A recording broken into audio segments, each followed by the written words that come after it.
All right, everyone. Let's go and get started tonight. Welcome to yet another Tribe Wednesday. As my 8th grade boys come in late, that's okay.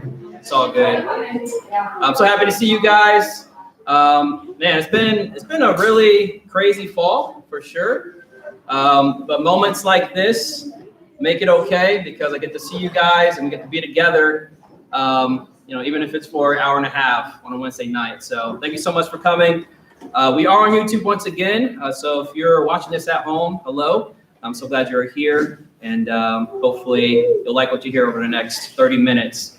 And for my in-person audience, try not to make weird, unusual sounds. Okay, do your very best. If you get the temptation, pinch yourself. All right, it'll be all good. All right. Before we get into the evening, just have a couple announcements for you guys. First and foremost, this is our very last Wednesday night gathering like this for the fall. Okay, so this is it. So I'm glad that you are here because you are at the final stage of what has been an experimental season for us. We've been doing a lot of different things. Obviously, this is really new. We're not used to this, but we've been trying some different things, and for the most part, it's worked out pretty well. And so I appreciate you guys just having patience with us as we try to figure these things out. And I'm so glad that you guys get to be a part of what is a historic moment for our ministry. So that's pretty awesome. So with it being the last one, that does not mean that we are not meeting in a special way. In fact, I'm happy to announce tonight that we are going to have a Christmas party. It'll be next month, December 16th. That is something else that you'd want to RSVP to. It'll be right here at the church. We're going to have like a special hour and a half just to ourselves. High school will have the hour and a half after us. So we'll be able to take over the building, and I'll have some surprises for you guys. But here's the theme. This is the theme that we're going to do this year. Derek, the high school minister, and myself kind of thought this through. We're pretty excited about this one. So since we didn't meet the week of Halloween, and we didn't get to experience that together, we thought, why not have a costume theme for our Christmas party? And so you can wear any costume you want. It does not have to be Christmas themed. Okay, you can wear whatever latest trend is out there. Okay, you can be creative. You can even wear your Halloween costume again if you want. Usually you only get to wear that once a year. Well, now you get to wear it twice in a couple months. And so be thinking about that, okay? And we'll probably have a prize for the best costume that shows up, okay? Yes, sir. Well, there's this place called Goodwill. They have some great stuff on the cheap, okay? So you can definitely look that up. Or just come as yourself. That's pretty cool too. Okay. I mean, there you go. There you go. Yes, sir. Do you think what time will be the thing? I wasn't listening. Oh, you just told on yourself. It's okay. No, it's fine. I actually did not say the time, so you're good. It'll be from 6 to 8. No, I'm sorry. 6 to 7:30. 6 to 7:30, hour and a half long. 6 to 7:30. So kind of like Wednesday Night Tribe, except we're gonna start 30 minutes earlier than usual. Okay, so 6 to 7:30.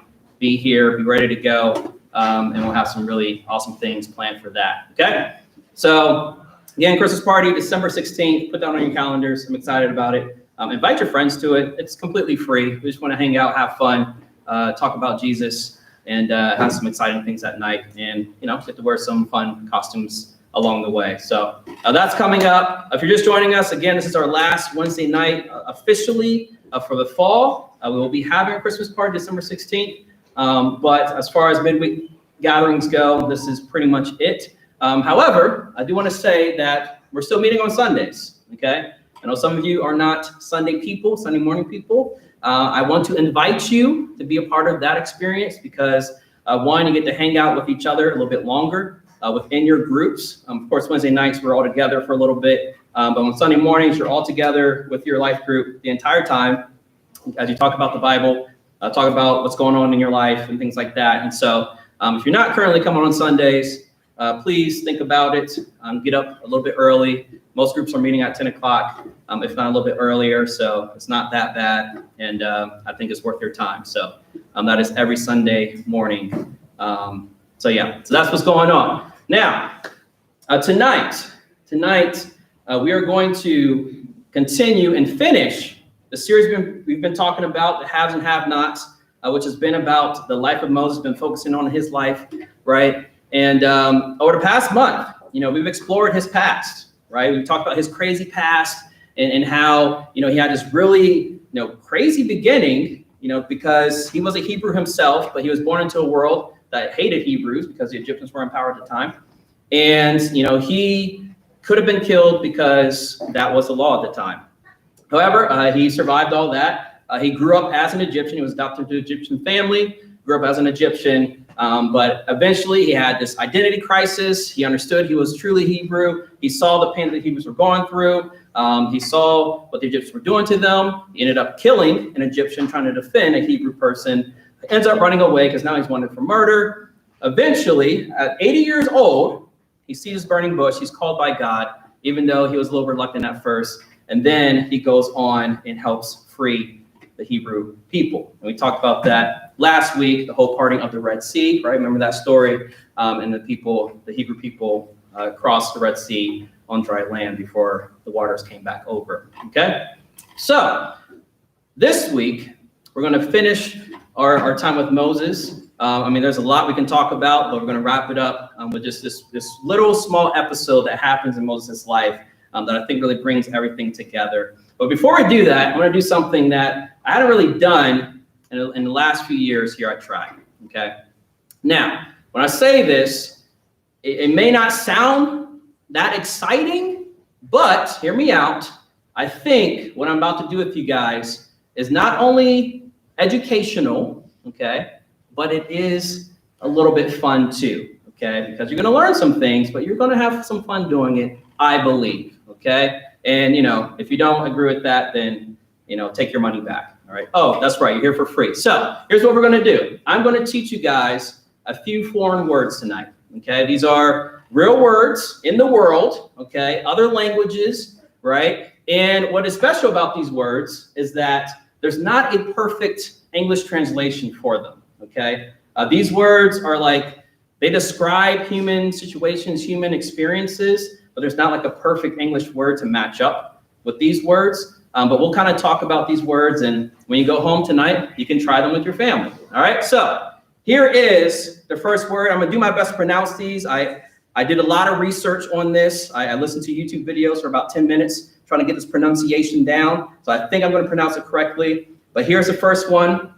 It is gigil. Okay, bring that first one up. Gigil, this is a Filipino word. Okay, can you say gigil for me? Gigil. All right, that's Filipino. Here's what it means. I'm gonna bring it up. So I have this picture right here. Gigil means it's like this crazy urge to want to pinch or squeeze something cute.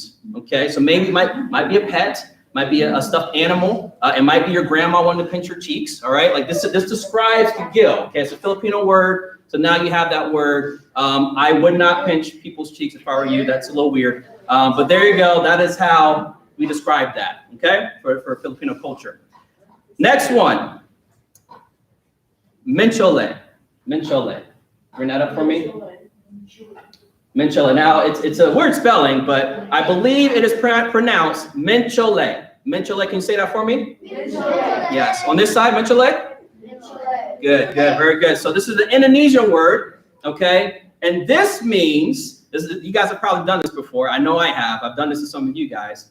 It's when you come behind someone, tap them on one shoulder, they look over, but you're not there anymore, okay? That is the word menchole. There's actually an Indonesian word that describes that prank, okay? So there you go. Next time you do that, that's menchole, all right?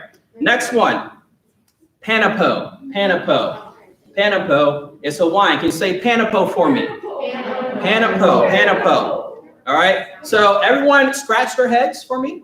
Okay, scratch your head. If you're at home, go ahead and scratch your head. All right. Scratch your head. Now, this is what happens when people lose things. They scratch their head, right? They're trying to think, where did I put my keys? Where did I put my phone? Where's my homework? I don't know. Scratch my head. That is panapo. There's a Hawaiian word to describe that human experience. Okay. Now, why am I trying to teach you guys these foreign words? Because tonight, I want to talk about a very special foreign word that I think, again, just kind of ties everything together that I've been talking about for the past month. I think this word right here not only describes the life of Moses, but I think it describes our lives as well. And that word is Ubuntu. Okay, Ubuntu. All right, that's how it's spelled right there. It is a word from the Nguni Bantu language. I think I'm pronouncing that correctly. But Ubuntu, again, it does not have a perfect English match to it. If we were to try, probably the best word would be humanity, but even that really doesn't capture the spirit of the word. So instead of trying to describe what this word means to you, I have this 1-minute video, okay, that's going to appear on the screen, and it's going to help, try to define this word for us. If you're watching this at home, this may not be the best quality because, you're watching the screen on the screen. So I'll drop the link in the description for this video later on. But for now, everyone else, pay attention to one of these screens to learn about Ubuntu.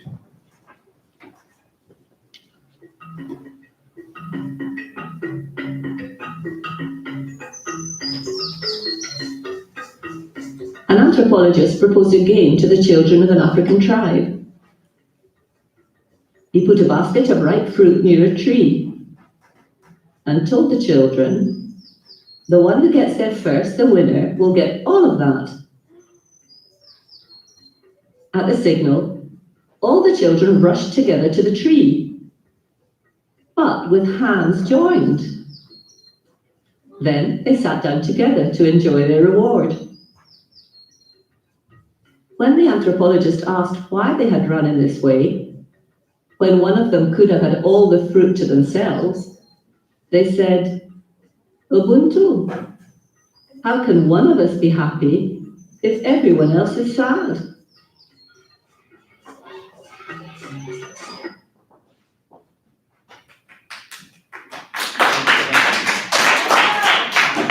All right, so that describes Ubuntu for us. And probably if I were to try to explain this in a way we could understand, including that video, is this phrase, I am because we are. I am because we are. Now, what does this mean? Basically, I am at my best when I'm surrounded by people that I know and love. Okay, I operate at my best. I am my best person. People, can bring the best out of me. Okay, I am because we are. All right, and if I were to really boil it down, this word is all about relationships. Okay, this word is all about relationships, and so that's what we're going to talk about tonight. We're going to talk about the fact that you and I have a family. Okay, the fact that you and I have a family. Now, of course, we have families, we have brothers and sisters, we have a mom and dad, we have grandparents, all that great stuff. But that's not what I'm talking about tonight, okay? I think about it this way. So early on, back in the spring, we all had to experience quarantine, right? All had to shut down. You guys had to get out of school, right? Like the world was going crazy. We didn't know what was happening, right? And just with all the panic that was going on, I wouldn't even say that was the worst part for me. I would even say that the boredom was the worst part for me. To me, the worst part was not seeing the people that I was doing life with pretty much, if not every day, at least a couple times a week. Not being able, to have a normal conversation with them in person. Okay, yes, there was FaceTime, and of course, we all became experts at Zoom for a time before everyone hated that. But there's nothing that can replace that human contact in person. And so that's what we were missing for a time. I mean, it got so bad for me, guys. Like I would literally just randomly show up at people's houses. So I had nothing else to do, and if they received me, great. If they slammed the door in my face, great, but I wanted to experience that moment with them. And fortunately, some people actually did let me in their houses, and so it was great. But it was all about relationships. It was all about family. And so that's what we're going to talk about tonight with our final part in Moses' life. Okay, again, we talked about the fact that he had a past. All right, talked about the fact that he had a present. Talked about the fact that God gave him a future. But the final thing is that Moses also had a family. And without that one final part, really, he was not going to live his best life. His life was not going to be made complete. And so we're going to be reading from Exodus chapter 17 real quick, just a few verses here. Exodus chapter 17, starting in verse 8. It'll appear on the screen behind me. So check this out. I'm just going to read a few verses. Exodus chapter 17, verse 8. Allow me to read. Please listen. Then Amalek came and fought with Israel at Rephidim. So Moses said to Joshua, choose for us men and go out and fight with Amalek. Tomorrow I will stand on the top of the hill with the staff of God in my hand. So Joshua did as Moses told him and fought with Amalek, while Moses, Aaron, and Hur went up to the top of the hill. Whenever Moses held up his hand, Israel prevailed. Whenever he lowered his hand, Amalek prevailed. But Moses' hands grew weary, so they took a stone and put it under Moses, so he can sit on it. While Aaron and Hur held up his hands, one on one side and the other on the other side. So his hands were steady while the going down of the sun. And Joshua overwhelmed Amalek and his people with the sword. So that is a pretty fascinating account of what happens towards the end of Moses' life. And it's kind of ironic because, remember, a couple weeks ago, we were talking about the burning bush and the fact that Moses is giving every excuse possible to God why he cannot lead the Hebrew people, why he was not fit to free them. Okay, he named every excuse. And to be fair, Moses was kind of right. He was not able to lead the Hebrew people by himself. That's the key. He couldn't do it by himself. And fortunately, there are people who recognize that. And so when he was growing weak in that moment, when he was lowering his hands in that moment, there were people who came alongside of him and supported him literally, but also emotionally and spiritually. And that, my friends, describes this word Ubuntu. Moses was because there were people around him. He was able to perform at his best because other people supported him in that moment. And that is why I say that Moses had a family. Now, yes, Moses was a husband. We know that. Yes, Moses was a father. We know that. Yes, Moses was a brother. We know that. Yes, that was his immediate family. But what I'm talking about tonight, guys, is the fact that for the first time in Moses' life, he was not just a Hebrew in name only. He was a Hebrew in how he lived because he got to live with other Hebrews. He was a part of the family of God, God's chosen people. He got to be a part of that. And therefore, his life was made complete. And so just as Moses had a family, so do we. Now, you and I may not have the same last name. And even if we did, we wouldn't be blood relatives as far as I know. Okay. However, in the Bible, we see that we are related in some fashion. In fact, Paul talks about this in 1 Corinthians, if you want to join me there, 1 Corinthians chapter 12. Paul talks about this idea of the family of God. 1 Corinthians chapter 12, verse 12, it says this, for just as the body is the church, okay, the church is the body is the church, so think of that. Just as the body, the church is one and has many members, the church of God has many members in it, okay, we're all members. And all the members of the body, though many, are one body, so it is with Christ. Check this out. For in one spirit, we were all baptized into one body. Jews or Greeks, slaves or free. So basically everyone who believed in Jesus, and all were made to drink of one spirit. What is Paul saying here? He is saying that despite all these differences in society, you might be a Greek, you might be a Jew, but if you believe in Jesus, you are united by one thing. It is the Spirit of God. And the same is true with us, guys. If you believe in Jesus, it doesn't matter what your background is, doesn't matter what your age is, doesn't matter what your grade is. You are united by that one thing. The same Spirit that raised Christ from the dead is the Spirit that lives within you if you believe in Jesus. So therefore, everyone in this room who can claim that, who believes that with their heart, you guys are spiritual brothers and sisters. You are my spiritual brother and sister. We are all part of the family of God. That's how it works by design. That's how God wanted this to be. That is the church. The church is the family of God. Many members in the church with different backgrounds, different gifts, different abilities, but are all united by the same Spirit. That is what makes us family. That is what makes us Ubuntu. So, last thing here. I want to talk about the tribe logo. Okay? Bring that up for me, the new one. Okay? So, many people have been asking, what does this mean? Okay, what is the meaning behind this new logo? I believe that was mentioned in the chat last week in the live stream. You know, what does this logo mean? Okay? Well, tonight I'm here to tell you over the next couple minutes, real quick, because it's an important question. Like if we're going to give you guys T-shirts, you're getting free T-shirts, by the way. If you didn't get that last week, you're getting free T-shirts. But if you're gonna rock this apparel, you better know what that means. So if someone asks you, what does tribe mean? What is this about? You'll be able to explain it to them.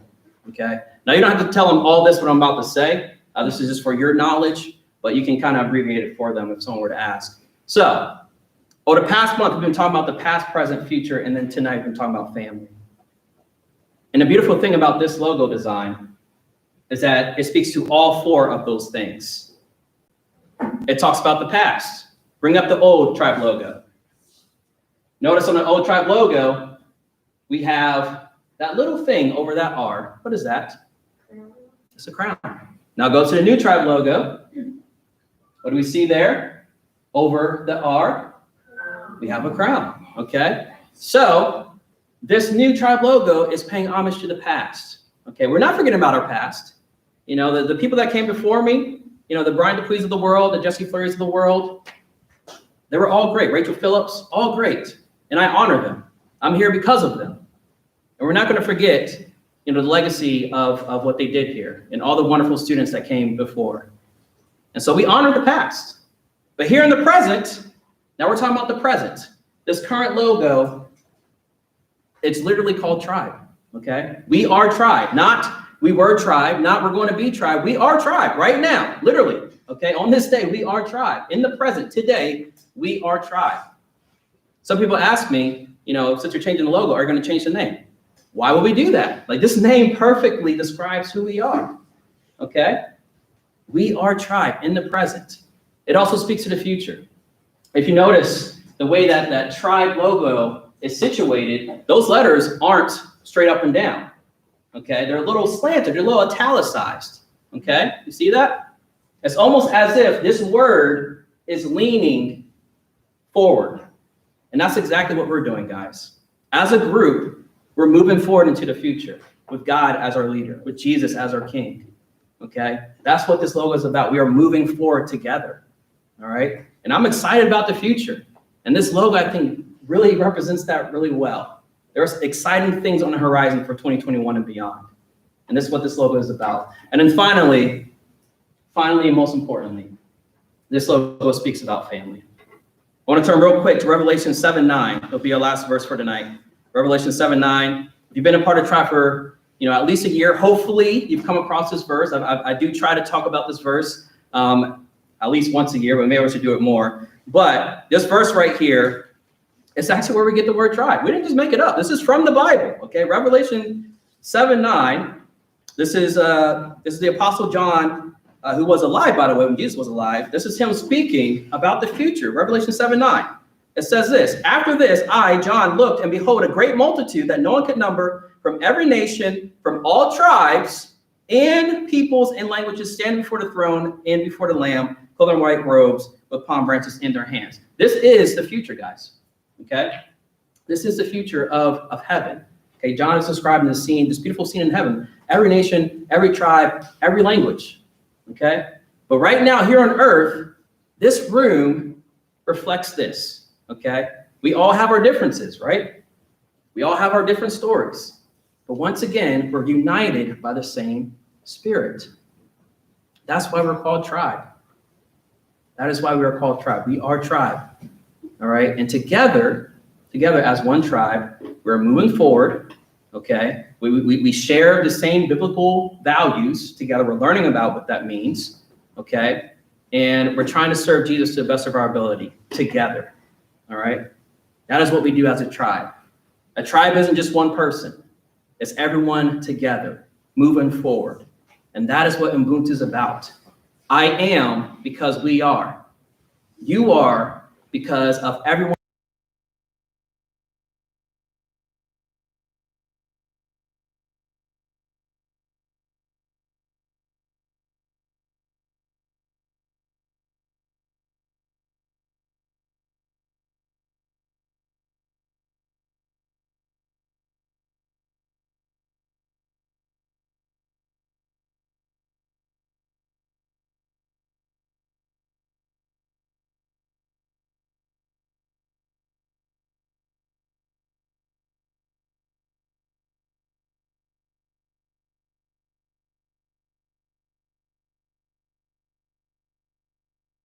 Family. Though not all of us are related in this room, there might be a few cases here and there. The simple truth is that because we believe in Jesus, if that is our truth, if we believe in Jesus, we are united by his Spirit. And that is a life-changing truth. That literally we can do life with other people as we all try to live for Jesus. So help us to do that, God. Help us to be united in you. Help us to settle our differences if there are any. Whatever struggles or conflicts are hindering us from growing as one, may your Spirit just crumble those walls down. Because we want to live for you and with you together. We love you, God. We thank you. In Jesus' name I do pray. Amen and amen. Thank you guys so much for coming tonight. Again, we'll not be meeting in this same way next week. We'll probably do it sometime in 2021, but we do have the Christmas party, so don't forget about that. Thank you for tuning in the live stream. Love you guys. You guys have a wonderful night. You are dismissed.